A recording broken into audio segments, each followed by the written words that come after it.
la catégorie des gens qui viennent après. Alors eux, pour qu'ils soient des trônes, il faut qu'ils soient sept tonnerres. Parce que c'est l'unique mystère qui pardonne. Le baptême du Saint-Esprit aujourd'hui n'a plus de pardon. Le message de Wesley n'a plus de pardon.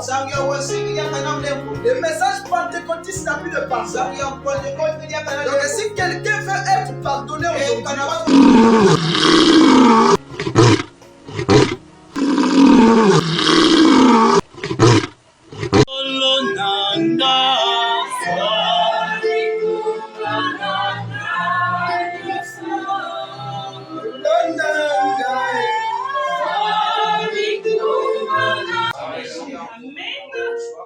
le Saint-Esprit, l'écho de la parole. Amen. Nous te prions de descendre ce soir afin de nous parler, afin de nous donner encore le plat de ce soir. Il n'y a que toi qui peux satisfaire notre intérieur. Il n'y a que toi qui peux nous dire ce que nous devons faire. Il n'y a que toi qui peux nous conduire. Conduis-nous ce soir. Amen. Nous remettons toutes choses en tes mains. Je te confie mon frère et ma soeur ici présents. Dans le tout puissant nom du Seigneur Jésus-Christ. Amen. Amen. Nous prenons nos Bibles. Ésaïe 3 à partir du verset 12.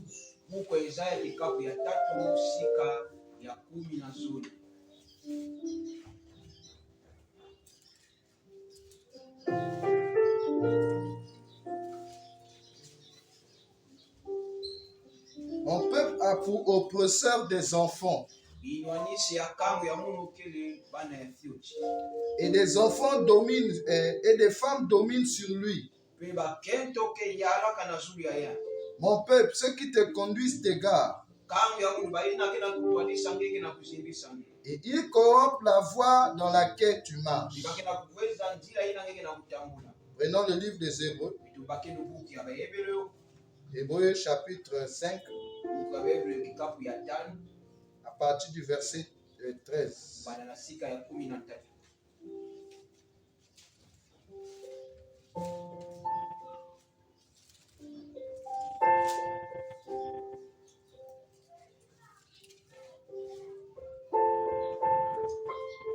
Or, quiconque est au lait n'a pas l'expérience de la parole de justice, car il est un enfant. Mais la nourriture solide est pour les hommes faibles, pour ceux dont le jugement est exercé par l'usage du discernement, par l'usage à discerner ce qui est bien et ce qui est mal.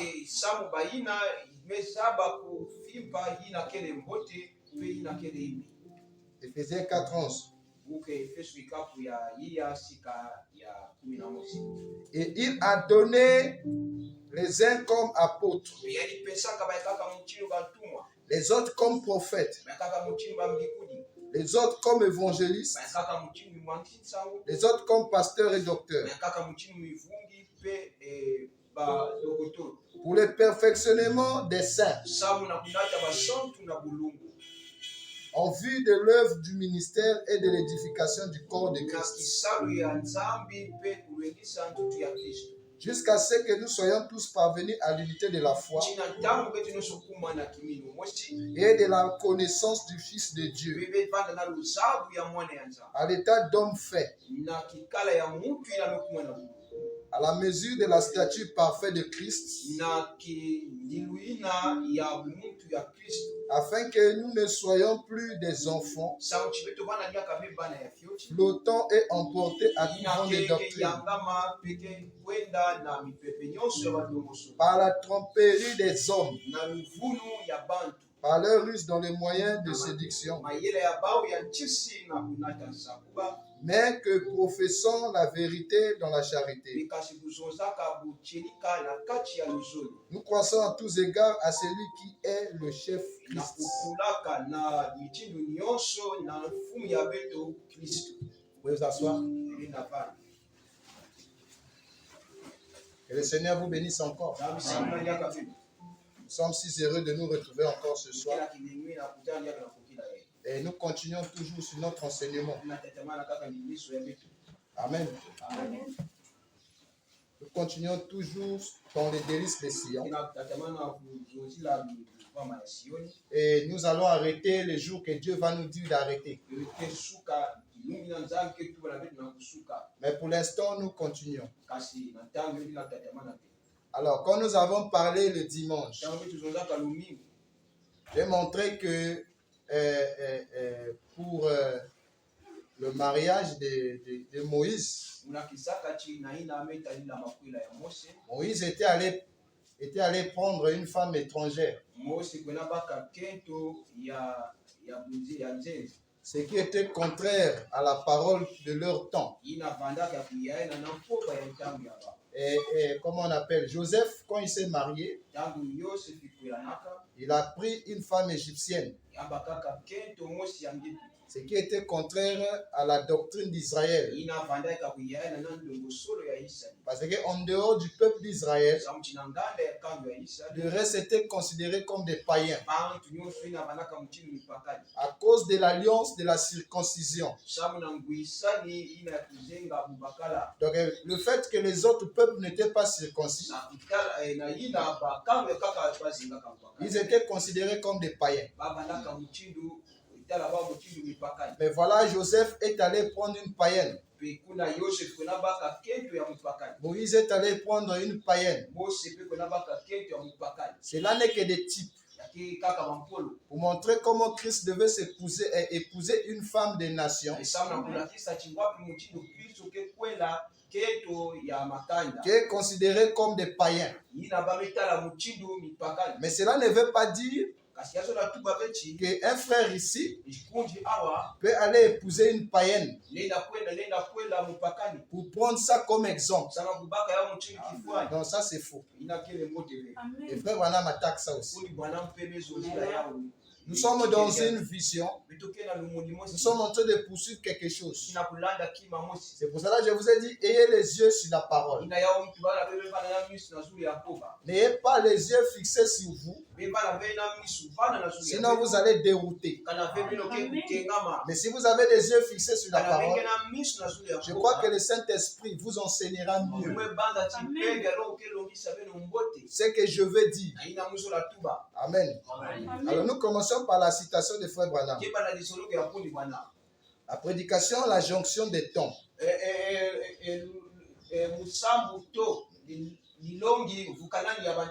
Le 15 janvier 1956.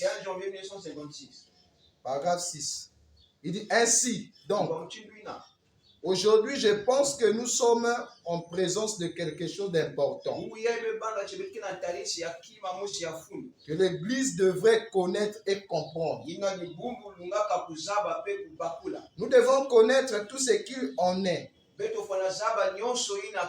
Et trouver cela dans la parole de Dieu. En effet, je pense que si cela ne se trouve pas dans la parole de Dieu, dans la parole,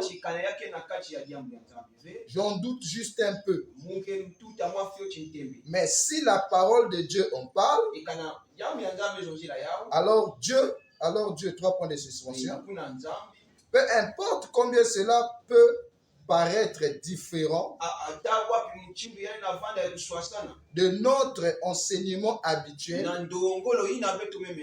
c'est Dieu accomplissant sa parole. Souvent, c'est contraire à notre conception. Ou peut-être à notre enseignement. Ou peut-être à l'enseignement que nous avons reçu. Pour réfléchir.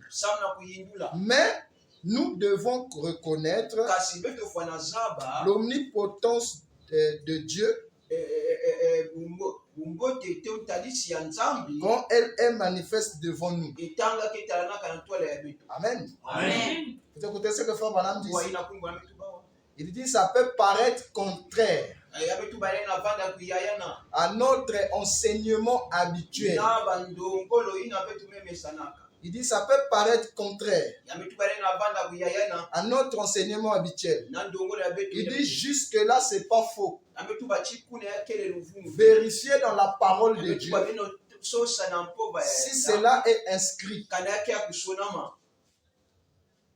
Parce que lorsque nous arrivons à faire un point, les enseignements changent. Pourquoi les enseignements doivent changer? Parce que la perspective de la parole change. Amen. Et puisque nous voyons la parole d'une autre manière, nous ne pouvons pas prêcher les mêmes enseignements. Ici, nous sommes en train de bâtir un édifice. Nous sommes en train de construire une maison. Donc, à chaque niveau de la construction, il y a une perspective des choses. De la manière dont nous avons vu la fondation, ça ne sera pas de la même manière que nous verrons le chaînage. Et il y a d'autres personnes qui sont appelées à faire ça. Ceux qui font la fondation ne sont pas ceux qui vont faire le chaînage. Mais tous ils sont dans le chantier. C'est Paul qui avait posé le fondement. Et William Branham est venu reposer un autre fondement. Mais en ce qui consiste de mettre la toiture et la peinture, c'est d'autres personnes, mais qui font partie du même chantier, qui ont la même vision, qui voient les choses de la même manière. Parce que tous nous travaillons pour l'embellissement de la maison, afin que le propriétaire vienne vivre. C'est la raison pour laquelle chacun dans les âges a apporté une partie de la maison. Donc une fois que nous avons déjà posé le fondement de la maison, nous ne parlerons plus du fondement. Nous allons parler de l'élévation des briques. Une fois que les briques sont posées, nous ne réfléchissons plus au sujet de l'élévation des briques, mais nous réfléchissons comment mettre la toiture. Une fois que la toiture est posée, nous ne réfléchissons plus au sujet de la toiture. Nous allons réfléchir comment mettre le courant. Donc à chaque évolution de la construction, nous avons un nouveau langage. C'est la même chose avec la parole de Dieu. Nous ne pouvons pas avoir le langage du fondement, tandis que nous sommes au niveau de mettre l'électricité. Et voyez même que la vision change. Lorsqu'on met le fondement, on veille à ce que ça soit bien compact, qu'il n'y ait pas de fissures. Mais quand il s'agit de mettre l'électricité, il faut casser à nouveau. Ça demande encore d'autres efforts. C'est pour cela que Frère Branham dit ici, ça peut paraître contraire à notre enseignement habituel. Il dit, voyez l'omnipotence de Dieu. C'est que Dieu essaie de réaliser. C'est pour cela le mystère de cet tonnerre était contenu dans le 7e psaume. Dieu a permis que Frère Branham parle de l'un des mystères. Le 3e poule. Il a parlé du troisième poule. Comme le gros lacet. Le gros troisième poule.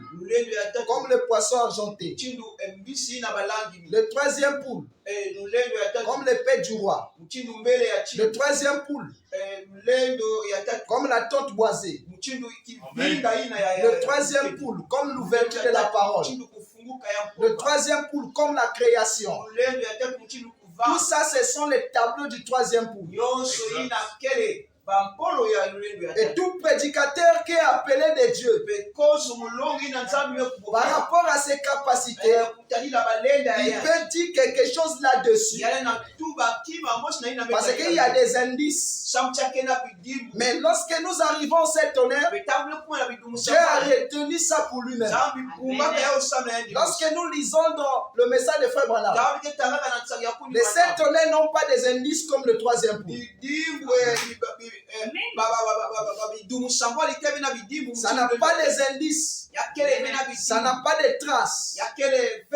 C'est pour cela qu'il marie ça à la venue du Seigneur. Il dit ce mystère n'est connu que de Dieu. Ok, tous les mystères dans la Bible, tous les mystères dans le message ont déjà été décortiqués.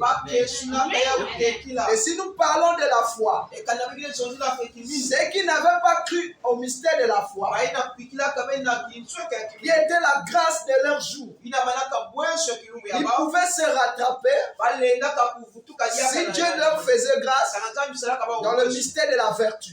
Donc il y a eu 7 mystères dans les âges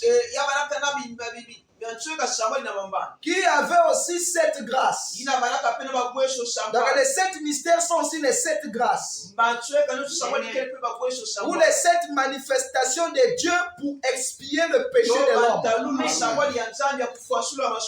Donc si tu croyais en Paul, tu recevais le pardon de tes péchés. Si tu croyais à William Branham, tu recevais le pardon de tes péchés. Donc tous les mystères, les 7 mystères des âges ont représenté le sang de Jésus de Golgotha. Donc la parole de Dieu qui s'est manifestée dans chaque âge était la représentation du pardon des péchés que Jésus avait prononcé à la croix. C'est pour cela tous les mystères étant décortiqués. Il n'y a plus de pardon parce que le temps de la grâce est passé. Le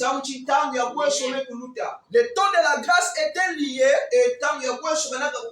avec les 7 âges de l'église. C'est vous êtes avec moi. Maintenant, lorsque nous quittons les 7 âges de l'église, malgré ça, l'homme se retrouve condamné. Pourquoi il se retrouve condamné? Parce qu'on pensait qu'après l'enchaînement de 7 mystères, l'homme devait être parfait. Mais malheureusement, il est toujours dans le péché. Mais il est fils de Dieu. C'est pour cela que Frère Branham, Dieu n'a pas permis que Frère Branham puisse révéler tous les mystères. Parce que s'il révèle tout, il n'y a plus de pardon. Ce qui reste, c'est le jugement. C'est pour cela qu'il appelle le livre des sceaux. Il dit c'est le livre de la rédemption. Donc une fois que les sceaux ont été révélés, l'avocat quitte le trône. Ce qui reste, c'est le jugement. Quel trône l'avocat a quitté? C'est le trône des prophètes qui constituait les 7 âges de l'église. Donc le trône de Dieu, c'était William Branham. Donc quand les sons ont été révélés, il a quitté ce trône. Quand il quitte ce trône, tous ceux qui n'ont pas cru en lui sont condamnés. Tous ceux qui ont cru en lui sont graciés. Il savait Et après William Branham, il y a une catégorie de gens qui font partie de l'épouse, mais qui n'ont pas vécu le temps de cette mystère du pardon. Mais qui se retrouvent dans une vie de péché. Une vie de haut et bas. C'est pour cela qu'ils gardent les 7 tonnerres pour les gens qui viendront après. Me dit que le message de 7 tonnerres crie grâce, grâce. Pourquoi il doit encore avoir grâce? C'est qu'il y aura d'autres trônes. Ce sont ces trônes-là qui seront l'expiation des péchés pour la catégorie des gens qui viennent après. Alors eux, pour qu'ils soient des trônes, il faut qu'ils soient 7 tonnerres. Parce que c'est l'unique mystère du pardon. Le baptême du Saint-Esprit aujourd'hui n'a plus de pardon. Le message de Wesley n'a plus de pardon. Le message pentecôtiste n'a plus de pardon. Donc si quelqu'un veut être pardonné aujourd'hui, il faut que ça soit les 7 tonnerres. C'est pour cela qu'il y a encore de l'espoir pour tous ceux qui pensent que c'est fini pour eux. Que tu sois prédicateur ou brebis, peu importe le problème que tu as fait, peu importe le péché que tu as fait, aussi longtemps que l'épouse devient le trône de Dieu, il y a encore le pardon. Et c'est le véritable pardon. Ici, ce n'est pas le pardon à moitié. Tu es pardonné des péchés, mais tu es toujours incrédule. Ce n'est pas ce genre de pardon que les 7 tonnerres amènent. Mais les 7 tonnerres te pardonnent et il enlève la vie de l'incrédulité en toi. C'est ça qui fait que tu sois immortel. Être immortel, c'est le résultat du pardon. Parce qu'il y a des pardons qu'on donne parce qu'on veut se débarrasser de la personne. Et tellement qu'il t'importune. Et tu le pardonnes, mais tu ne prêtes pas attention à elle. Donc tu as pardonné parce qu'il fallait le faire.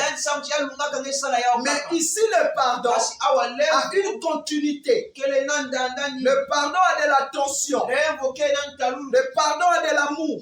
Le pardon à la consolation. Le pardon a tout. C'est pour cela qu'on appelle ce message le message de grâce. Il dit grâce, grâce. C'est la raison pour laquelle on a chanté grâce étonnante. Parce que tous les messages des prophètes te condamnent. Quand nous lisons le message de William Branham, personne ne peut lever son doigt qui le dit. Quand nous lisons le message de Wesley, personne ne peut lever son doigt qui le dit. Quand nous lisons le message de Paul, personne ne peut lever son doigt. Quand nous allons chez Moïse, là-bas c'est pire. Donc il n'y a pas de grâce pour nous. Il faut un autre message qui vient de la part de Dieu lui-même. Et ce message n'est pas le message des hommes. Et Dieu va te dire par là que peu importe tes péchés, peu importe tes manquements, n'oublie jamais que tu es fils de Dieu. Cela va au-delà de la Bible. Cela va au-delà des brochures. Parce que là, c'est l'amour du Père qui s'exprime sous la forme d'un attribut de consolateur. Est-ce que vous êtes avec moi? C'est pour cela que ce mystère est caché. Amen. Alors qu'est-ce que Dieu a fait? Dieu a joué un film que les personnes ne peuvent comprendre. Dans sa pensée éternelle, il y avait des gens qui l'avaient condamné. Il les avait condamnés par des actes de la chair. Il y a d'autres qui l'avaient condamné par la religion. Il y a d'autres qui l'avaient condamné par la voie de la sorcellerie. Il y a d'autres qui l'ont condamné par l'incrédulité. Amen. Mais ils ne pouvaient pas les condamner dans le temps. Si ils n'ont pas reproduit ce qu'ils étaient dans la pensée de Dieu. C'est la raison pour laquelle il a permis que le péché entre. Quand il permet que le péché entre, il laisse aussi que ses fils aient des comportements mondains. Vous voyez le piège de Dieu? Parce qu'il sait que si les gens du monde qui l'avaient condamné connaissent que celui-là c'est un fils et on voit certains agissements dans sa vie, ils vont imiter. Vous voyez ça? Oh, mais puisque lui ici l'a fait, moi aussi je peux faire. Mais pourquoi Dieu ne le frappe pas? C'est moi qui va frapper. Dieu l'avait condamné dans sa pensée éternelle. Oh, il devait imiter. Mais non. Pour que cela s'accomplisse dans le temps, c'est pour ça que vous voyez que dans la Bible, tous les fils de Dieu ont des défauts graves. Alors lorsque nous lisons la Bible, nous pouvons nous appuyer sur David. David a eu plusieurs femmes. Alors moi aussi je vais faire comme David. David, Dieu l'avait prédestiné à vivre ainsi. Mais toi Dieu ne t'a pas prédestiné à faire ça. Quand toi tu fais comme David, tu es en train d'accomplir ce qui était dans la pensée de Dieu pour te l'amener à te condamner. C'est pour ça que tu vois que quand tu vas rentrer là, il va te donner beaucoup d'onction que tu le fasses bien. Même quand on va t'apporter la vérité, tu ne peux pas croire à la vérité. C'est pour ça que tu es avec moi. C'est la condition dans laquelle il t'avait vu dans sa pensée éternelle. Maintenant pour David, il amène le message de grâce. La grâce n'est pas pour tout le monde, mais la grâce est pour une catégorie de gens. Vous voyez, David n'était pas le seul fils de Dieu à l'époque. Ou Ézéchiel n'était pas le seul fils. Il y en avait plusieurs. Mais la grâce de Dieu avait souri à un. C'est pour cela que sa vie était contraire à celle des autres. On ne pouvait pas l'imiter. Si vous l'imitez, vous allez en conflit contre Dieu. Amen. Est-ce que vous comprenez ça? C'est pour ça qu'on appelle ça septonnaire. Maintenant, quand il joue son film et que son film a réussi, dans le temps, il a des fils de Dieu qui ont découvert réellement l'issue du péché. Alors, plus que ce fils découvre, Dieu commence à craindre cette catégorie de fils. Et cette catégorie de fils, il les traite différemment. Parce qu'ils ont connu son secret. Quand frère Madame dit que le souci de Dieu, ce n'est pas que tout le monde puisse se perdre. C'est une façade de la vérité. Parce que Dieu avait condamné. Même si tu l'aimes, même si tu te réponds, ça ne changera rien. Il n'avait pas le souci des hommes. Il était capable de changer sa loi au sujet des Aou. Mais comme il avait déjà condamné les Aou, il a réuni les conditions dans le temps pour que ce qu'il avait vu puisse s'accomplir. Il n'y a aucune chose que Dieu a vue dans l'éternité qui ne peut changer dans le temps. S'il t'avait rejeté dans sa pensée, ce n'est pas ici qu'il va t'accepter parce que tu fais les œuvres. D'ailleurs, les œuvres ont été prédestinées d'avance. S'il s'agit des œuvres, les musulmans vont entrer. Les gens de l'église catholique vont entrer. C'est des associations, ils vont entrer. Donc toi, tu n'as jamais fait un don à quelqu'un. Mais il y a des joueurs qui le font. Ils donnent des milliards aux associations. Est-ce que c'est ça qui va séduire Dieu? La seule chose qui séduit Dieu dans le temps, c'est la sémence dans l'homme. Si tu as la sémence de Dieu en toi, tu ne peux pas te perdre dans le temps. Il dit, Père, je n'ai perdu personne de tout ce que tu m'as donné, sauf le fils de la perdition. Le fils de la perdition était devant le royaume, était à la porte du royaume, à la porte du ciel. Mais cela n'a rien changé. Les jeunes hommes riches, cela n'a rien changé. Donc notre attention ici n'est pas fixée sur les choses du dehors. Mais notre attention est fixée sur les choses du dedans.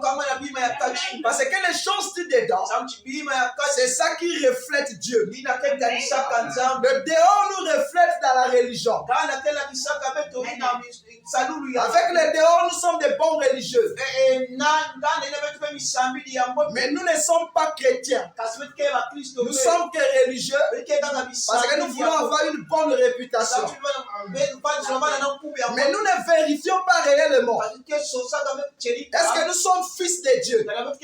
Ça, ce n'est pas le problème des gens. Le problème des gens, c'est parce qu'ils ne fument pas. Ils ne boivent pas. Ils ne vont pas avec les femmes. Ils ne font pas toutes ces choses. Alors je suis fils de Dieu. N'importe qui peut le faire.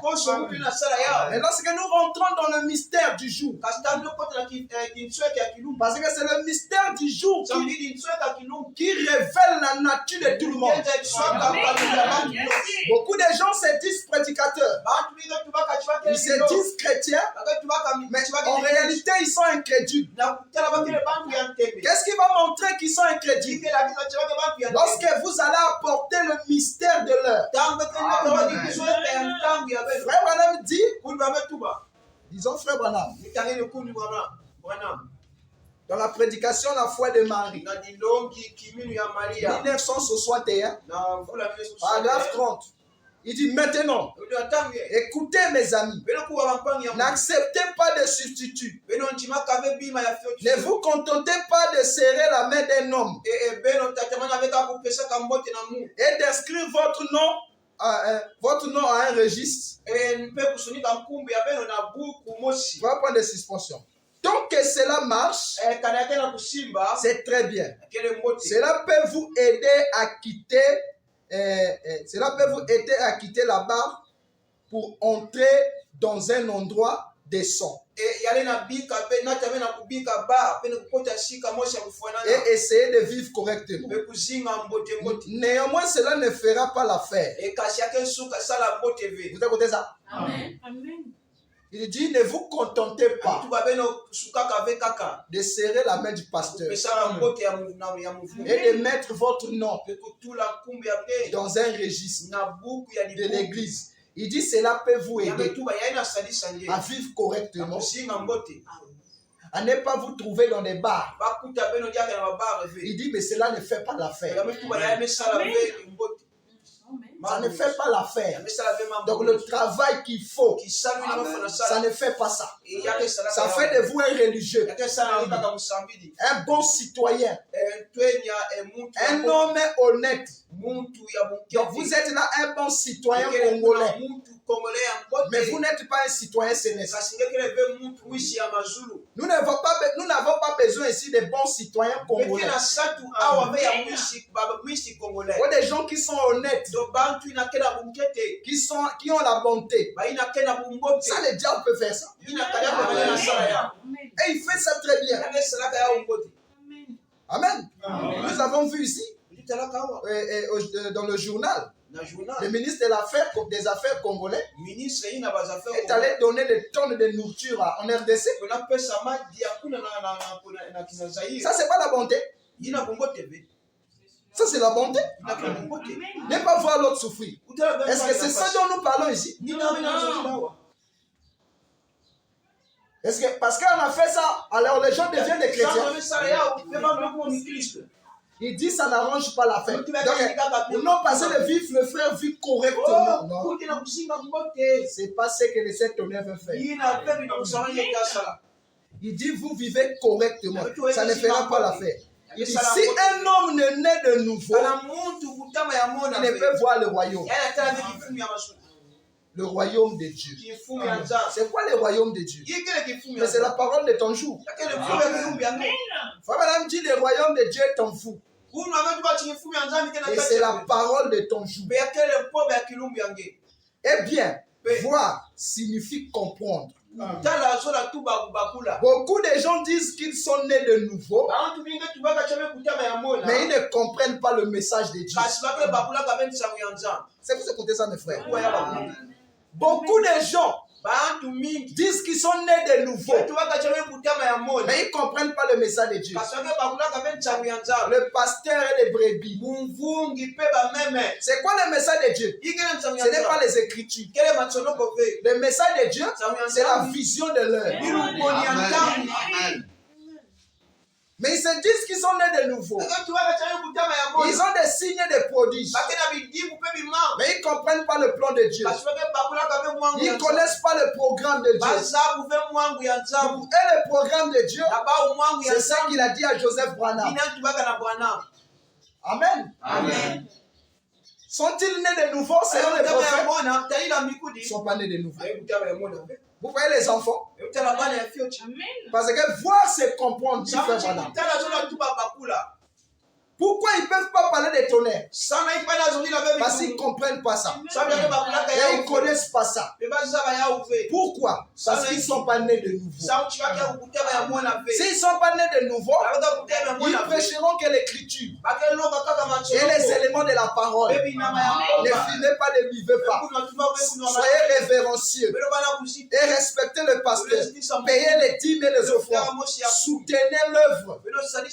Amen. Ils vont venir Dieu de la chair, ils vont beaucoup lire frère Branham, mais son message. Ils vont nous dire, laissez le messager de l'heure prêcher. Le messager de l'heure, ce n'est pas frère Branham. Le messager de l'heure, c'est Christ.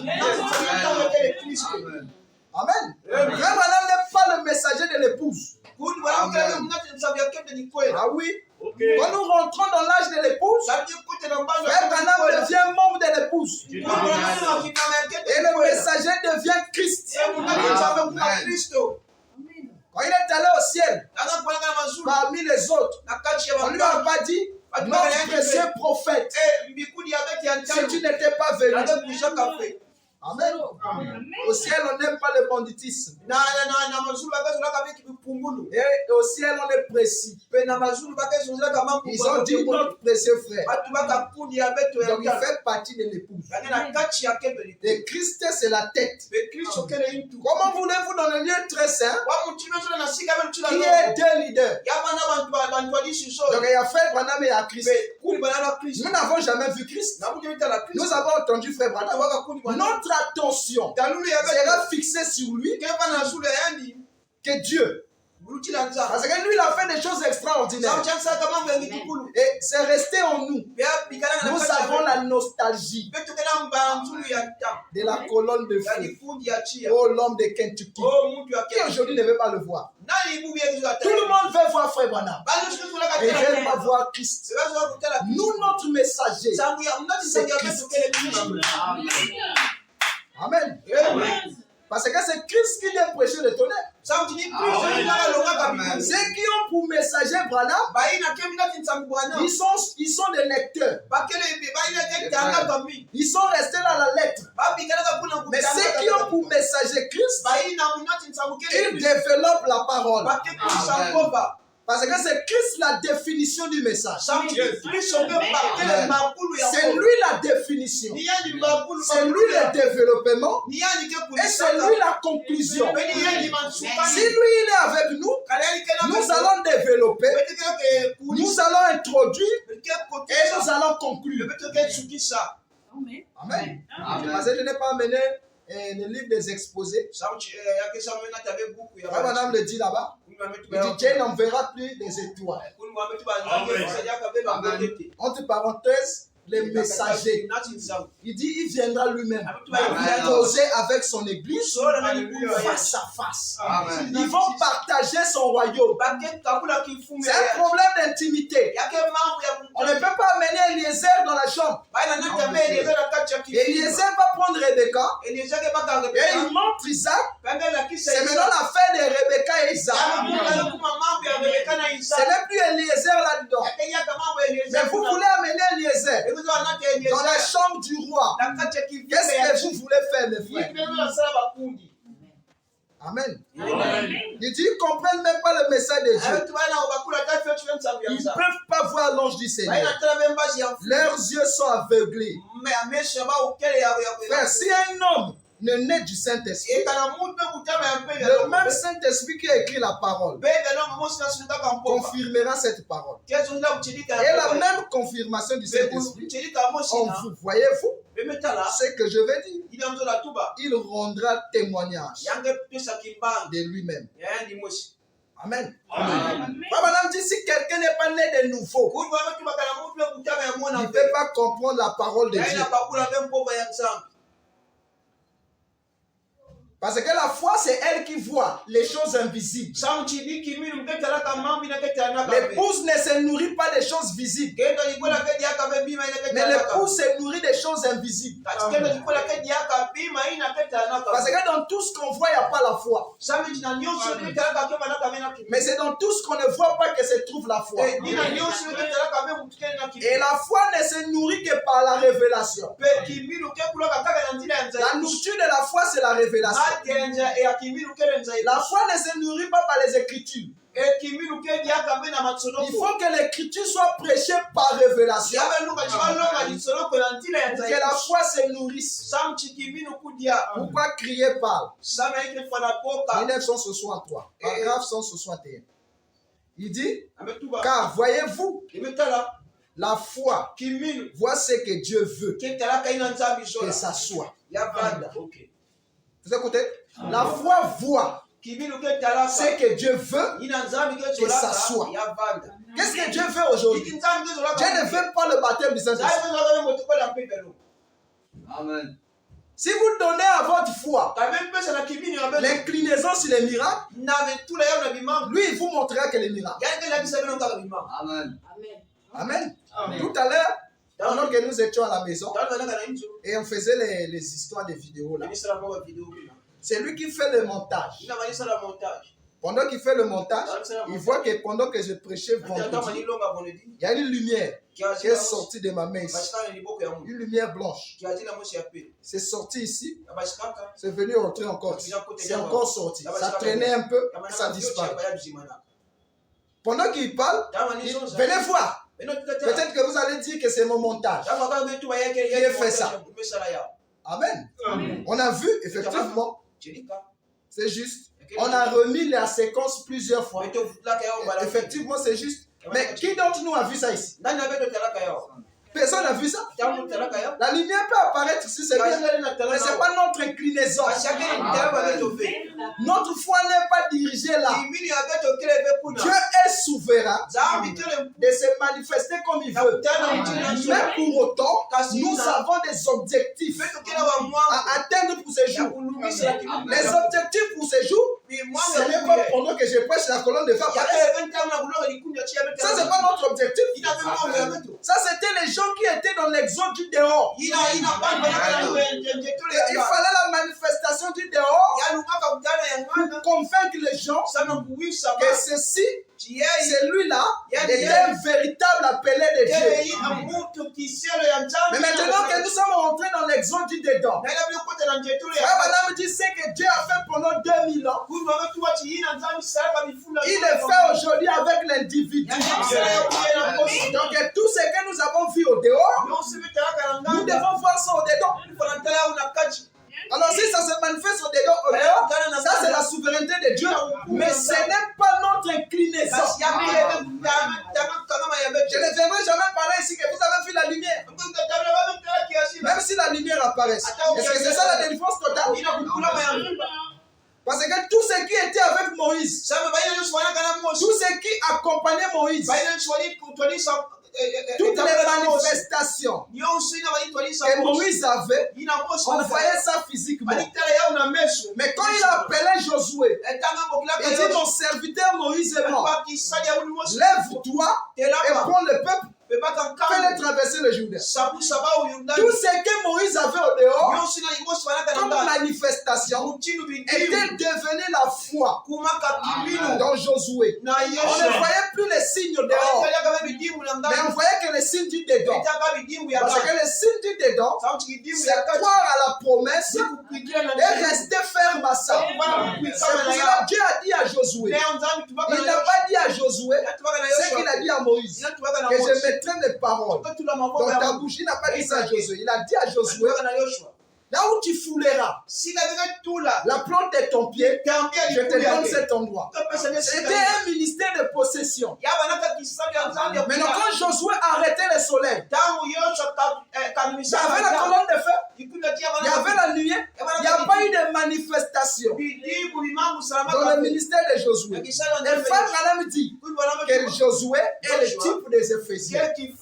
Donc, pas les Éphésiens au cours, lorsque Moïse était vivant, mais les Éphésiens qui viennent après Moïse, dans le nouveau système, la colonne de feu devient la parole en eux. Frère Madame dit, tous ceux qui suivront la colonne de feu, ils connaîtront des ennuis, mais ils seront prêts pour l'enlèvement.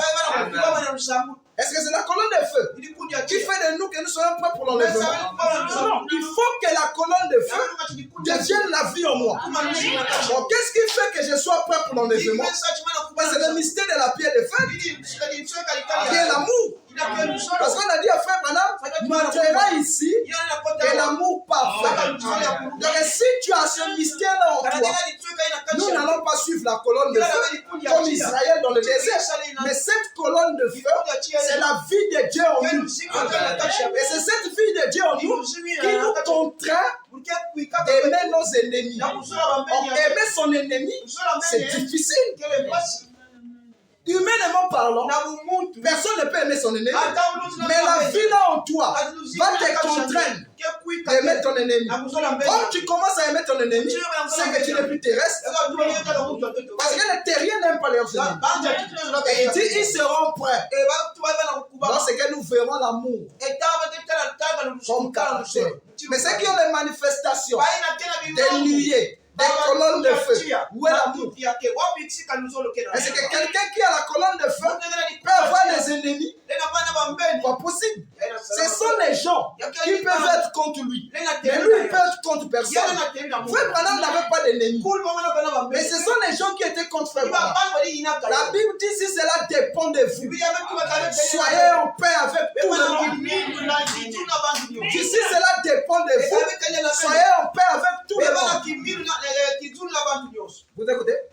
Il dit la foi voit ce que Dieu veut que ça soit. Oh, j'espère que cela entre. La foi ne regarde pas au temps présent. La foi ne voit pas ce qui est ici.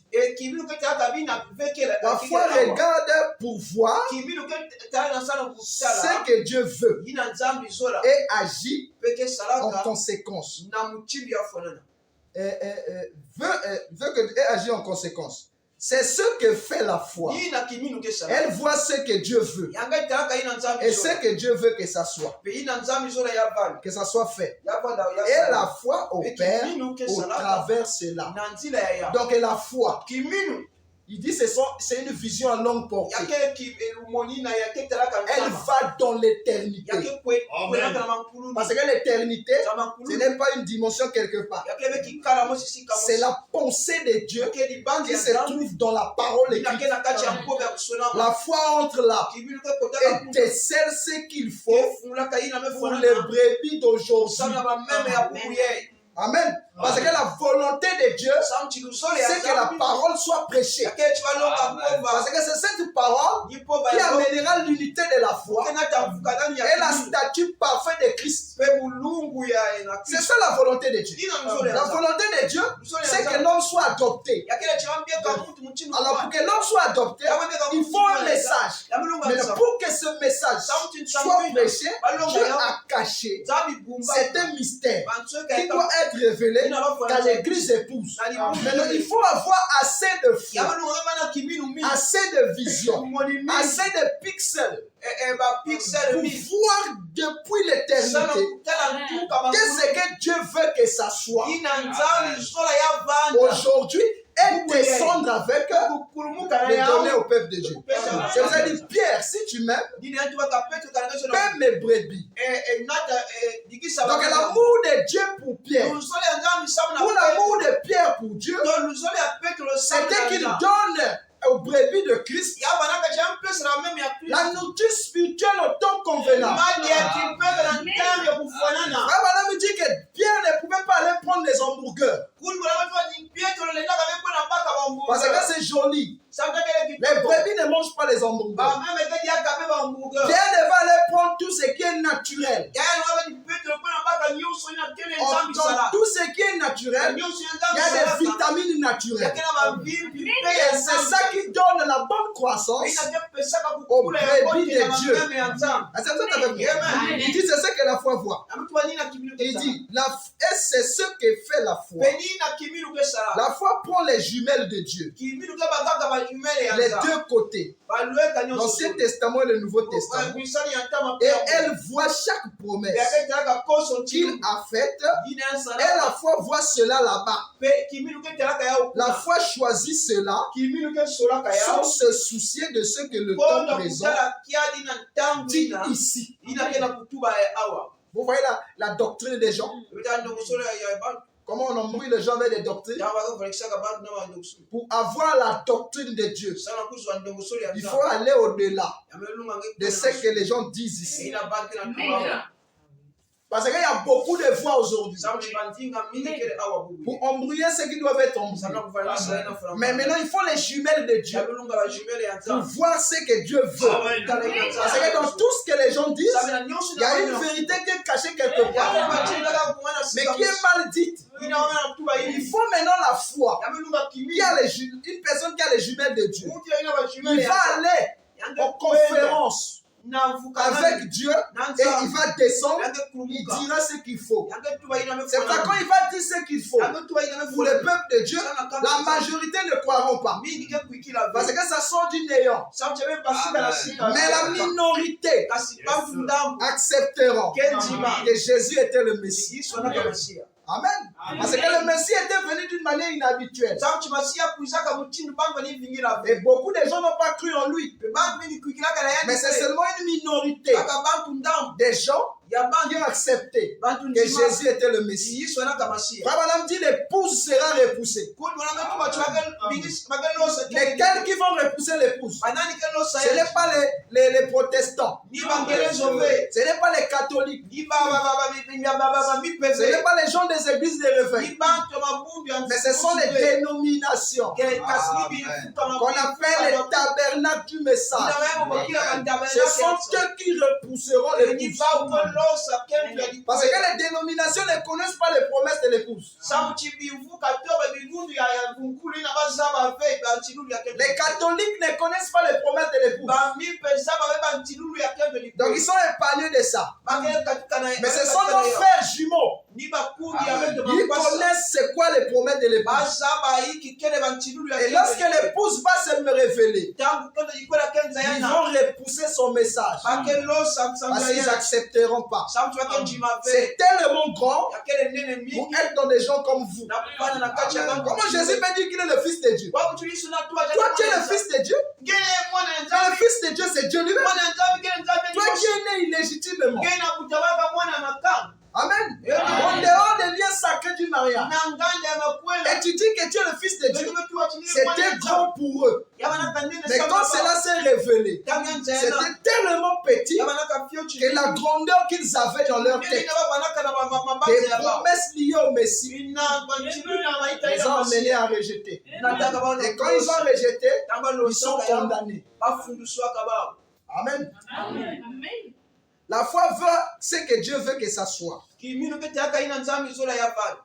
regarde pas le temps présent, ce que c'est dit. Elle regarde la fin. Elle n'abaisse pas son viseur pour regarder dans cette direction. Si elle regarde là-bas, elle garde la réticule, le réticule. Elle garde le réticule centré exactement sur la parole. C'est ce que fait la foi. C'est la foi qui est dans un homme qui fait ces choses. Dans la foi dont Frère Branham parle ici, il n'est pas la foi pour la guérison des malades ou pour la manifestation des miracles. Ce n'est pas de cette foi que Frère Branham parle ici. Mais Frère Branham parle de la foi qui amène la révélation de la pure parole du jour. Ça, c'est pas universel. Est-ce que vous comprenez ça, mes frères? La foi dont Frère Branham fait allusion ici, c'est la foi de cet tonnerre. Parce que c'est la foi de cet tonnerre qui voit le mystère de cet tonnerre. Amen. Amen. Parce que nous avons dit que les deux arbres étaient entremêlés. Frère Branham a eu des maux de tête sur ça. Parce qu'il voulait toujours attaquer l'ivraie. Est-ce qu'on peut le lire? Disons ça. Il y a des choses que nous disons qui achoppent certaines personnes. Mais lisons ce que Frère Branham dit. Dans la parole faite chair. 121 paragraphes. Il dit, et de voir l'attitude des Américains, de voir la manière de s'habiller des femmes, de voir le comportement des hommes. Ils boivent, ils fument, ils boivent, ils jurent, ils fument, ils critiquent et ils se disent chrétiens. Si bien que j'ai simplement des nausées quand je compare l'autre côté à celui-ci. Ensuite, je fais le point et je pense, oh Dieu. Mais écoutez ceci. À qui appartient la bataille? Dieu a dit, laissez croître l'ivraie et le blé en sombre. Les anges viendront les séparer à la fin des temps. Ce n'est pas à moi. Vous voyez comment Frère Branham s'exclut? Il attaquait souvent ça. Mais il a compris que ce n'est pas à lui de séparer ça. Il dit, ce n'est pas à moi. Aussi, aidez-moi comme je me tiens en chair, ma main levée. Dites, aidez-moi à ne critiquer personne. Et aidez-moi afin que Dieu mette dans mon cœur un esprit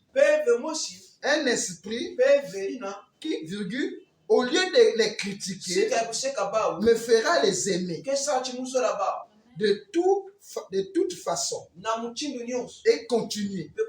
J'ai été sous tension constamment au point donc les problèmes de livrer le blé a mis Frère Branham sous tension. Et plus qu'il était sous tension, il voyait sa santé se détériorer.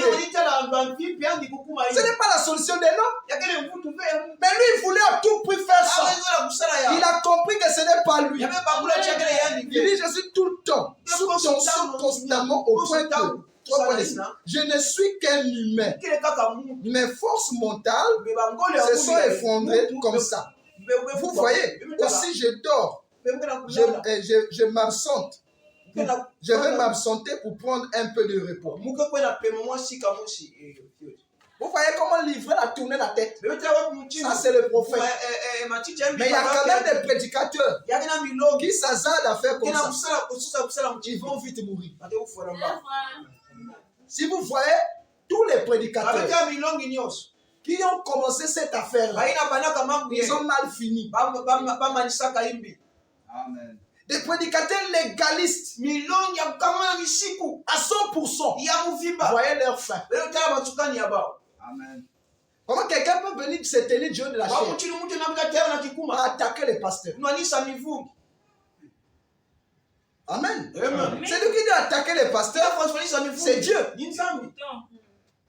Nous attaquons la doctrine. C'est la doctrine qu'on doit attaquer. Mais je n'ai pas le droit de sauter la doctrine et toucher la personne. Ça, c'est pas la parole. Nous attaquons la doctrine. Je répète bien. Nous attaquons la doctrine, mais pas les gens. Parce que nous ne combattons pas contre la chair et le sang. C'est la Bible qui dit, ma colère s'est enflammée contre les pasteurs. Ce n'est pas un pasteur qui a dit ça. Donc le sort des pasteurs, c'est Dieu qui connaît. C'est Dieu qui connaît le sort des pasteurs. Mais ce n'est pas quelqu'un ici parmi nous qui connaît le sort des pasteurs. Est-ce que vous êtes avec moi? Donc, l'ivraie et le blé, cette affaire n'a pas commencé aujourd'hui. Ça a commencé depuis l'Éden. Personne n'a pu attaquer ça. Même frère Branham a essayé. Il n'a pas pu. Maintenant, quel résultat nous attendons à la fin? Ce mystère était caché dans les 7 tonnerres. Si on ne rentre pas là, on va injurier tout le monde. Parce que ceux qui commencent maintenant pensent que le message a commencé avec eux. Généralement, nous les jeunes, c'est comme ça. Lorsque nous commençons, on pense que ça commence avec nous. On commence à dire que les rêves sont faux.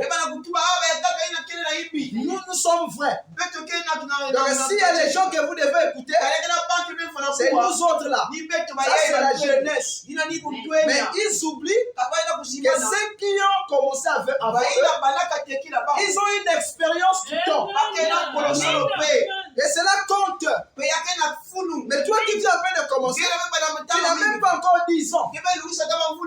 Mais tu fais beaucoup de bruit. Amen. Prêche la parole. Si la parole est juste, cela attirera les gens vers toi. Amen. Moi, je suis un jeune.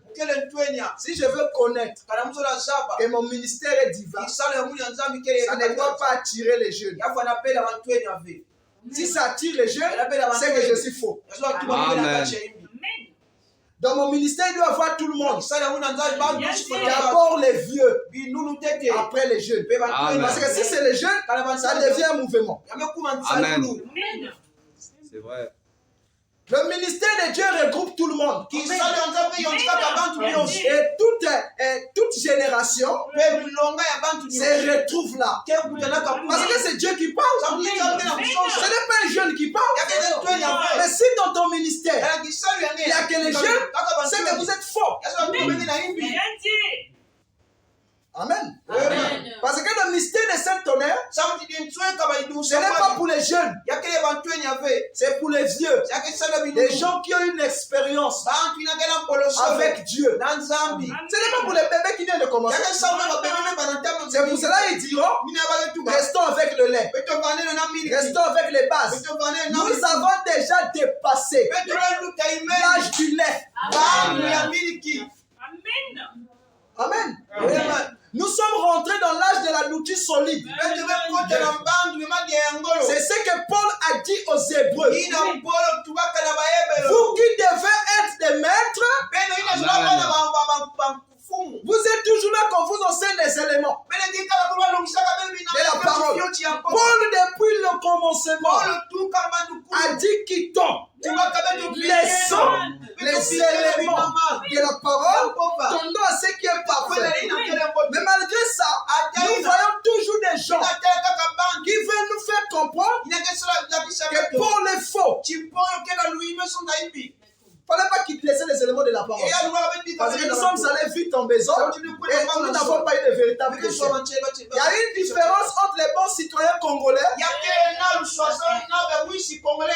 les chrétiens. C'est différent. Nous ne sommes pas chrétiens à l'égard des gens, mais nous sommes chrétiens à l'égard de Dieu. Ce n'est pas ce que les gens pensent qui est vrai et juste, mais c'est ce que Dieu pense de vous. Devant les gens, vous pouvez être un faux rien. Mais devant Dieu, vous êtes une personne. Est-ce que ton élection dépend de quelqu'un?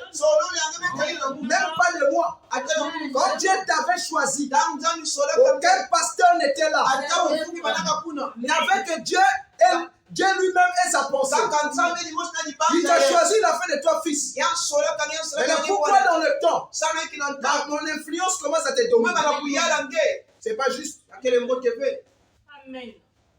Donc aujourd'hui, si quelqu'un prêche le lait, il n'est pas appelé de Dieu. Parce que dans notre chantier, nous sommes arrivés à la toiture. Mais maintenant, moi, quand je commence, je vais vous ramener à la fondation. Mais il y a déjà la fondation. Amen. Vous voyez le type de prédicateur que nous avons sur le terrain. Frère Madame dit l'édifice est en train d'être construit. Il dit ça dans l'enlèvement. L'édifice est en train d'être construit. Et nous sommes arrivés à l'âge de la tête ou au sommet pour mettre la toiture. Il dit ce n'est pas pour dire que ce qui a été prêché avant est faux. Il dit non, nous avons déjà dépassé cette étape, mais ici nous parlons d'un autre langage. Ici nous devons faire le coin. Mais il n'a pas dit que le message de Wesley est faux.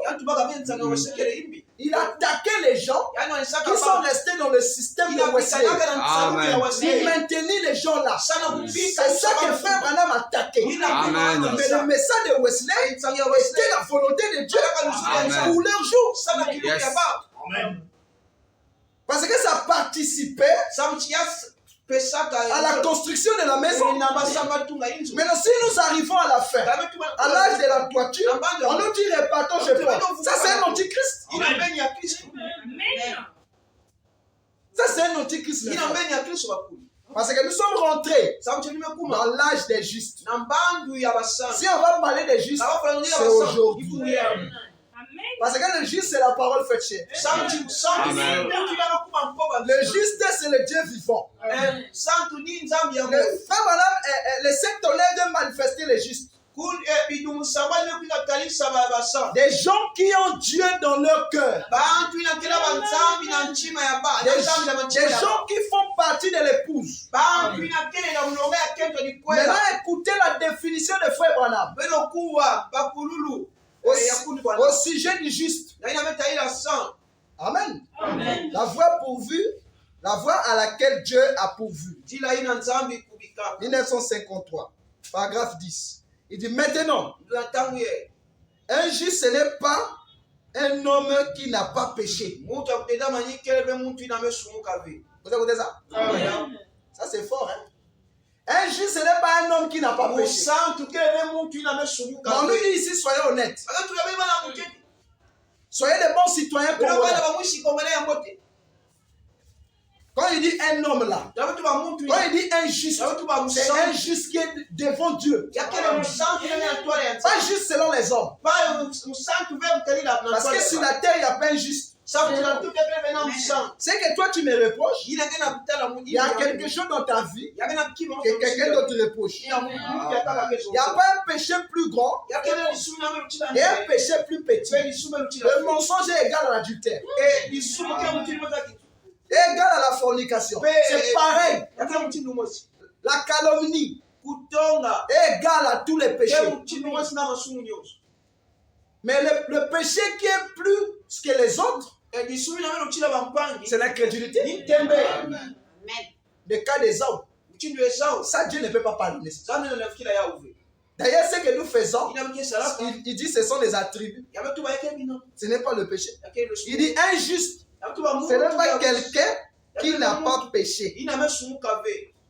Ce n'est pas un homme qui n'a pas péché. Car remarquez qu'il a dit, Élie était un homme de la même nature que nous. Il avait des hauts et des bas. Et ces divergences. Et les Écritures qui parlent de sa vie prouvent qu'il avait ses hauts et ses bas. Comme nous. Il avait des moments où il se posait des questions. Et des moments où il perdait le contrôle de sa température. Et il avait bien des choses qui ne marchaient pas correctement. Pourtant, il était injuste. Parce qu'il confessait qu'il n'était pas digne. Vous voyez pourquoi le message de cet honneur qui grâce? Parce qu'il a affaire aux gens qui disent qu'ils ne sont pas pour être dignes. C'est comme un prince qui s'intéresse à une femme de ménage. Mais c'est un scandale. La femme de ménage dira, vraiment il y a plus de belles femmes ici que moi. Bon, pour toi, laisse-moi. Je ne suis pas digne d'être une princesse. Ce n'est pas parce qu'elle n'est pas belle, mais c'est la fonction qu'elle occupe. Elle est au bas de l'échelle. Elle peut être belle, mais elle est au bas de l'échelle. Elle ne se sent pas digne. Frère Branham dit que c'est une personne qui disait tous les jours, Seigneur, je ne suis pas digne. Ce n'est pas que moi, j'ai fait 30 ans, je ne veux pas avec les femmes. Ça, ce n'est pas un homme digne. Et pourquoi tu n'es pas mort pour nous? On cherchait qui est digne au ciel. Toi, tu devais mourir pour nous. Pour nous dire ça sur la terre. Moi, j'ai fait 50 ans. Donc, à chaque campagne, moi, j'ai vu Dieu. Je n'ai jamais trompé ma femme. C'est ça le salut. Maintenant, les moines, les eunuques. Toi, au moins, tu as une femme. Mais ils n'ont pas de femme. Tu vas te comparer à Jean-Baptiste ou à Élie. Depuis qu'il n'a pas de femme. Mais voilà pourquoi il avait un tempérament bizarre. Tous les gens qui n'ont pas de femme, ils n'ont pas un tempérament stable. Vous ne pouvez pas les maîtriser. Amen. Mais que tu viens dans la télé, dis des choses, ça c'est des sottises. Ça. Maintenant, que diras-tu de Jésus? Pas de femme. Il n'avait pas fait, mais il est né avec une mauvaise réputation. Mais il n'avait pas fait, mais avec une mauvaise réputation dès sa naissance. Bon, maintenant tu diras quoi? Maintenant écoutez notre prophète. Qu'est-ce qu'il dit? Qu'est-ce qui est injuste? Maintenant effacez la citation. Amen. Il dit c'est quelqu'un qui dit qu'il n'est pas digne. Parce qu'il a l'âme de la connaissance du bien du mal. Il ne s'est pas digne. Il a levé son dos aussi qu'il est digne. La Bible dit au ciel. On a cherché les gens du ciel. Même les anges n'ont pas été trouvés. Bon, peut-être sur la terre, on va trouver. Dieu est venu sur la terre, a posé aux habitants. Qui est digne? Personne n'a dit moi. Donc peut-être sur la terre, il n'y a personne. On va sous la terre. Personne n'a été trouvé digne. Même pas Branham.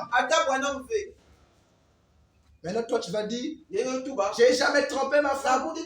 J'ai épousé ma femme vierge. C'est ça la parole. Nous avons besoin de la parole. Pas de déclarations bizarres. Amen. Il dit c'est quelqu'un qui est digne. Pourtant, il est juste. Parce qu'il confessait qu'il n'était pas Dieu. Et il croyait en Dieu. C'est donc ce qui faisait de lui injuste. Donc injuste, c'est quelqu'un qui croit en Dieu. Qui tombe, qui se relève, il continue la marche. C'est ce que fait Madame appelle juste. Parce que sa foi voit les choses invisibles. Mais la chair lui donne une vue contraire aux choses qu'il voit. Ses yeux sont fixés vers ces jours-là pour la rédemption de son corps. Mais pourquoi on a rédempté son corps? Parce que son corps n'est pas juste. Il a des faiblesses. Il dit gardez vos yeux fixés. Même s'ils vont, qu'ils vont maintenant, qu'il neige, continue la marche. Ce n'est pas une fatalité. Est-ce qu'il y a un péché qui est une fatalité? C'est l'approbation des gens qui font à ce que ça devienne une fatalité parce que tu n'as pas un dépôt de la parole en toi. Et tu vas écouter le dehors. Et tu vas t'éloigner.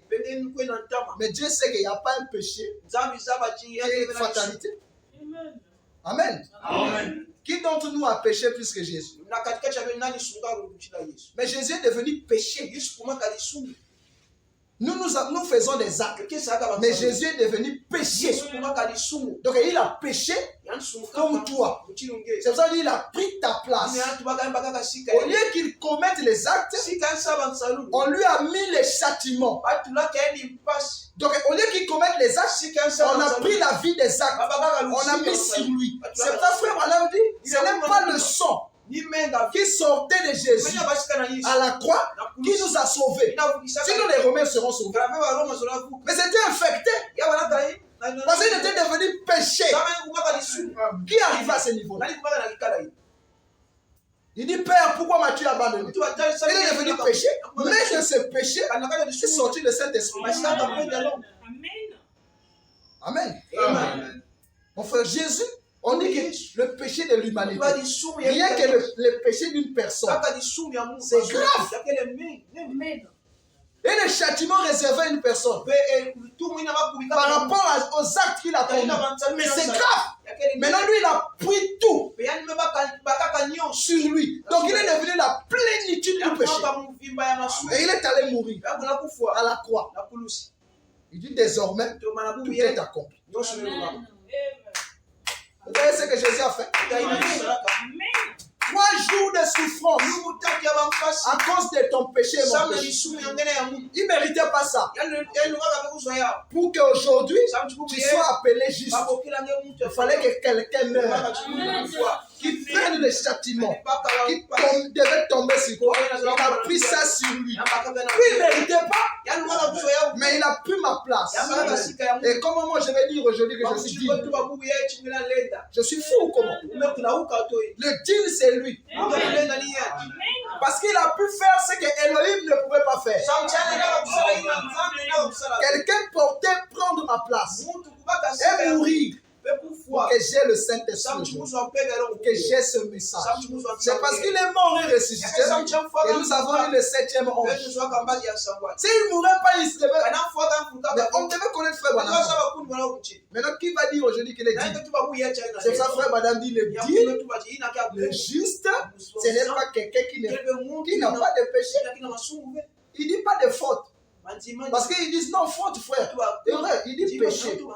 Il dit le juste, ce n'est pas quelqu'un qui n'a pas de péché. Mais c'est quelqu'un qui croit en Dieu. Amen. Amen. Donc, arrêtons-nous là. Sinon, c'est une longue citation. Vous voyez qu'ici, il a affaire au juste. Il y a une manière de croire en Dieu selon chaque âge. Dans les âges de l'église, quand tu croyais en Dieu, tu devais vivre correct. Et c'est juste. Quand on croit en Dieu, c'est le fruit du Saint-Esprit. Nous amener à vivre selon la révélation de la parole de notre jour.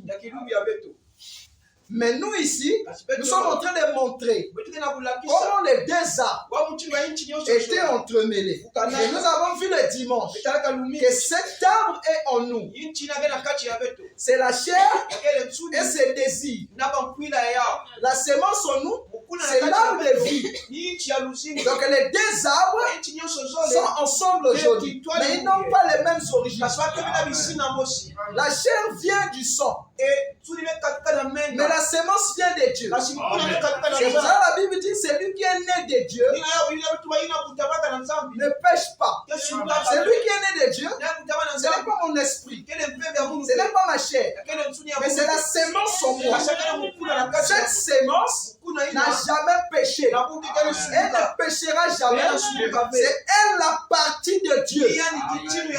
Donc elle est la plénitude de la divinité en nous.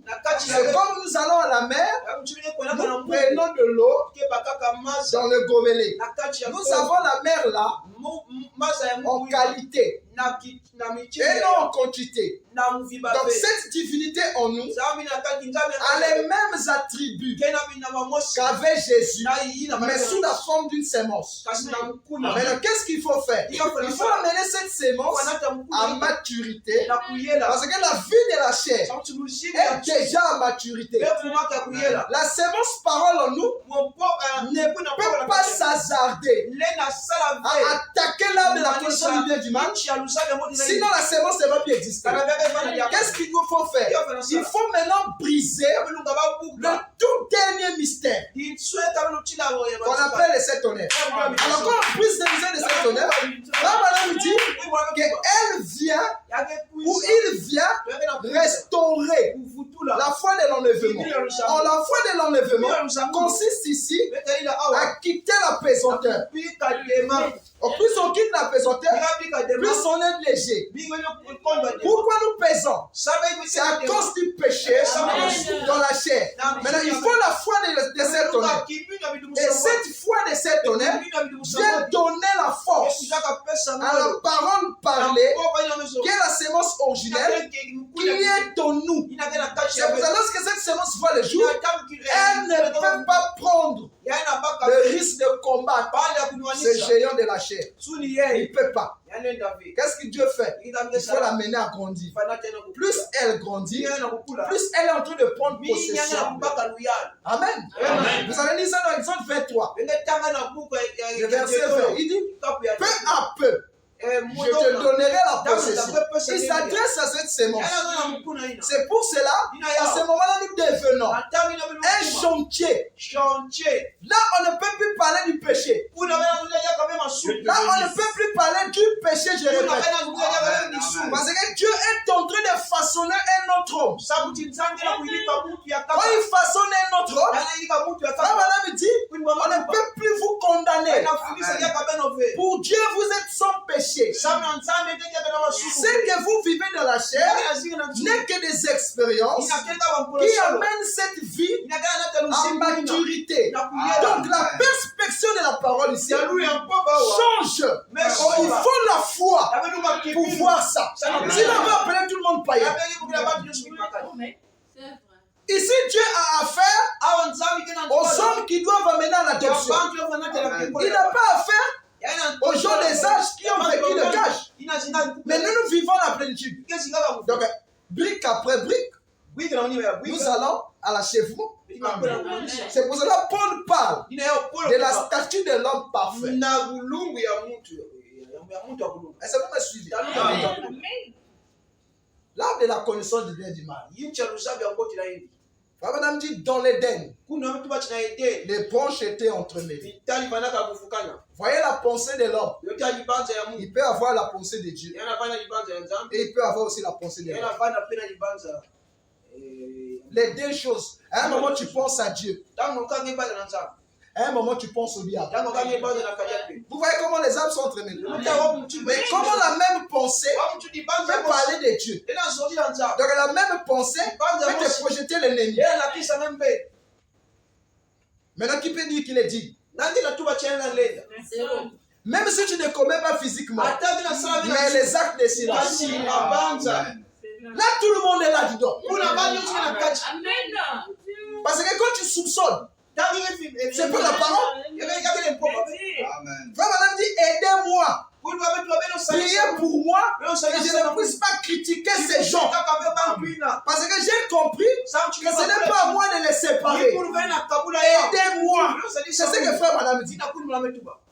Mais au lieu de prier et aider les autres, ils se mettent à critiquer. Les pasteurs impudiques, les bandits. Ah, tu appelles les pasteurs bandits. Frère Madame a prêché sur le respect. Qu'il soit faux ou pas, respecte-le. Amen. Le premier qui devait dire bandit, c'est David. Parce que David savait que l'Esprit de Dieu n'était plus sur Saoul. Mais David a dit, ah, garde à moi de toucher loin de l'éternel. Mais Salomon n'était, comment on appelle, Saoul n'était plus loin. Est-ce que David a tenu de tels propos? Les pasteurs qui ont prêché avant, au lieu même que leur vie soit mauvaise, ils ont été utilisés par Dieu dans une certaine circonstance et ils ont fait leur travail. Puisque leur travail est fini, Dieu les a quittés, mais ils sont loin. Car à celui qui touche à mon loin, quand Dieu l'a loin, il reste loin. Mais tu t'hasardes à l'appeler bandit. Sur quelle base? Romains 14 dit, qui es-tu pour juger mon loin? Il a prêché un sermon, le respect. Il dit même le prêtre, respectez-le. Mais nous savons que les prêtres sont faux. Nous connaissons ça tous. Mais il dit respectez. Tu vas t'hasarder à aller injurer un homme comme Osée. Parce qu'il est allé avec des prostituées et dit que c'est un bandit. Mon frère, nous ne connaissons pas la fin de la vie de quelqu'un. Vous avez vu la fin de la vie de Salomon? C'est lui qui a introduit l'idolâtrie en Israël. Mais on dit que c'est lui qui a amené le millénium. Mais l'idolâtrie, c'est lui. Dans la magie, il y a les pancartes de Salomon. C'est lui qui a introduit ça dans le temple de Dieu. Il introduit Salomon, le fils de David. Mais on va dire Salomon est un homme. Amen. Vous avez vu la fin de Jésus? Mais Jésus a eu une mauvaise fin. Pour les gens de ce temps-là, ils étaient contents du fait qu'on les tapait comme ça. Ils méritaient ça. Ils ont dit, mais voilà, on vous disait, il était faux. Vous avez vu? Alors, que son Dieu fasse encore? C'est ça qu'ils ont dit, appelle ton Dieu, on va voir. Et nous allons croire. Qui parlait ici, non? Regardez la fin de Jésus. Nu à la croix. Comment un homme peut mourir comme ça? Maintenant, va dire qu'il est allé en enfer. C'est nous qui croyons parce que nous avons lu. Mais les gens de l'époque, le Fils de Dieu, mort à la croix nu. Voyez la fin. Voyez la fin d'Ésaïe. Un prophète qu'on a scié. Vous avez dit, oh, mais s'il était prophète, où est son Dieu? Ça a été toujours un scandale. Voyez comment frère Branham a fini. Parce que frère Branham méritait de mourir comme ça. Accident paralysé sur place. Tu vas dire, oh, si réellement il était un prophète. Dieu ne pouvait pas les parler de ça. Mon frère, quelqu'un qui a servi Dieu 10 ans. Si la 11e année, il rentre dans les jours de sa mort, Dieu l'a déjà quitté. Quand le diable va l'attraper, il va se rappeler de 10 ans. Il a fait souffrir. Il va lui faire souffrir. Dieu avait déjà scellé sa vie. Vous savez que vous allez dire là, Dieu n'est pas là-bas. Ou Dieu il est déjà au ciel. Parce que la chair ne monte pas. C'est là où ça nous demande la révérence. Je ne peux pas faire une prédication ici contre un pasteur. Et c'est mon problème. Moi, j'attaque la doctrine, mais pas la vie de la personne. Soyons respectueux de frères. La doctrine, on peut attaquer, mais pas la vie, humainement parlant, de la personne. La Bible dit, va vers ton frère. Si tu as entendu des choses fausses à son sujet, la parole te demande. La discipline fraternelle te dit, va le voir et discuter ça entre vous. Si vous trouvez la solution, n'en parlez plus. Quand madame dit ne parlez plus de ça, il est déjà tombé, il est déjà dans une mauvaise position. Cherchez comment le relever. Mais si je viens ici, j'attaque encore. Je suis un bon frère. Je suis un serviteur de Satan. Parce que nous rentrons dans l'âge de l'amour. De cet tonnerre restaure l'amour. Mais quel amour? C'est ça qu'est l'amour. Parce que c'est venu s'entre-attaquer du haut des chairs. Ça, tu es déjà déclassé. Parce que même Dieu lui-même, qui est amour, il a permis que le mal rentre dans le temps. Jusque-là, le mal continue dans la vie de ses enfants. Et il les aime comme ça. Frère Branham a voulu arrêter ça. Il a eu les maux de tête. Il a dit, le problème ici, viens seulement écouter la parole. Viens seulement écouter. Plus tu écoutes la parole, l'homme intérieur est en train de grandir, de devenir costaud. Plus il est costaud, mon frère, mais le péché va partir. Toi-même, tu vas sentir que tu n'as même plus le même zèle que tu avais avant. Mais ça, c'est la délivrance totale. Amen. C'est ce que lui veut faire. Et cet honneur, c'est comme un papa qui prépare la layette pour son fils qui va naître. Maintenant, quand le fils va naître nu. Mais quand le fils va naître nu, il ne va pas taper l'enfant. Comment tu peux naître nu? Comment tu peux t'exposer comme ça? C'est le type de prédicateur qu'ils ont. Ils n'ont pas d'habits à donner aux enfants. Ils sont nés. Donc ils veulent que les enfants naissent avec des habits. Ça, c'est pas des phénomènes. Les habits là, il a eu ça. Amen. Donc tu es né, dès que tu nais, tu pisses, tu chies. Il te tape. Ça, c'est pas un bon père. Mais le bon père, il t'a acheté la layette, des jolis habits. Il te dit, oh mon fils, sois le bienvenu dans la famille. Moi-même, je vais t'habiller. C'est ce que Dieu fait avec nous. Nous naissons nus dans le royaume. Et quand nous naissons, il dit, oh, je vous ai attendu pour nous. Quelqu'un qui attendait de voir son fils naître, il voit le fils aîné, mais il est content. Il dit, oh, sois le bienvenu dans mon royaume. Tu pleures là, il te berce. Il prend la paternité. Moi-même, je vais l'habiller. Il habille son fils, il met le parfum. Allez, il a beaucoup d'habits pour cet enfant. C'est ce que Dieu fait avec nous. C'est ça l'amour du Père. Il vous a réservé les habits de noces. Vous n'allez pas aux noces avec vos habits. Mais vous rentrez aux noces avec ses habits à lui. C'est lui qui te donne la tunique. C'est ça qui fait de toi membre de l'Église. Le Seigneur vous bénisse.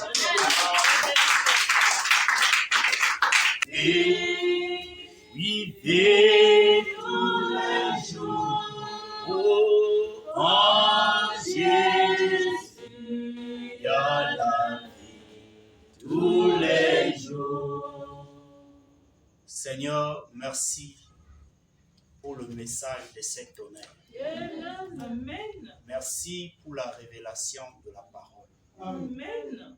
Parce que tu as montré que ce message, quand il y vient, il écrit grâce, grâce pour elle. Seigneur, c'est un message d'encouragement. C'est un message de réconfort. C'est un message, Seigneur Dieu de gloire, qui vient pour préparer les cœurs parce que le départ est imminent. Le temps est déjà passé, Seigneur. Mais tu es en train de réconforter les cœurs parce que la marche a été longue. La bataille a été rude. Nous avons reçu, Seigneur, des secousses, des coups. Au point que, Seigneur, si nul n'était ta grâce, beaucoup seraient écroulés sur le chemin. Mais lorsque nous arrivons, Père, et que nous voyons, Seigneur Dieu de gloire, le royaume devant nous, c'est en ce moment, Père, que le message des tonnerres vient pour nous introduire dans le pays. Et ce soir, oh Dieu, tu as été encore le même, le véritable Christ, le véritable tonnerre, le mystère même de Dieu. Tu t'es révélé dans la simplicité. Tu nous as montré la bonté et l'amour de Dieu. Et Seigneur, nous sommes réconfortés. Oh, nous sommes assurés, Père éternel, que nous n'avons pas fait le mauvais choix. Oh, ton choix, Seigneur, s'est porté sur nous. Et Seigneur, nous voulons, oh Dieu de gloire, sceller cette alliance pour l'éternité et vivre à jamais avec toi, Christ. Merci, Seigneur Jésus-Christ. Laisse que ce message qui a été prêché, il y a eu, Seigneur, oh Dieu, beaucoup d'éléments qui ont été dits dans la discipline, Seigneur, dans la révélation de la parole. Tu as montré encore ce que c'est que la foi. Et tu as aussi comblé cela, Père, pour nous montrer qui est le juste. Toutes ces choses, Seigneur, pour consolider, Seigneur Dieu, pour amener une véritable foi pour l'enlèvement. Merci, Seigneur Dieu. Cela a été un message complet. Alors que, Seigneur, nous avons une pensée pure. Et nous prononçons une parole de bénédiction pour le vase que tu as utilisé. Laisse que, oh Dieu, la bénédiction soit au centuple, Père éternel. Et que tu puisses lui donner au-delà de ses attentes. Ainsi que, Père, ton Église, ton peuple ici présent. Laisse que, Seigneur, chacun, suivant, Père, la demande de son cœur, que tu puisses lui accorder, suivant sa foi. Parce que nous parlons de la plénitude de la foi. Merci, Père. Sans oublier notre précieux Père. Oh Dieu, notre pasteur, nous les confions à toi. Merci. Alors que nous avons fini, nous pensons aussi pour nos frères et sœurs qui ne sont pas ici, mais qui écouteront ces enseignements à travers des bandes. Oh Dieu, laisse que Père, tu puisses leur donner aussi la capacité et l'entendement spirituel pour comprendre les significations de ce qui est dit, afin que d'un commun accord, que nous puissions former cette Église forte et invincible. Au nom de Jésus-Christ. Nous avons ici prié. Amen.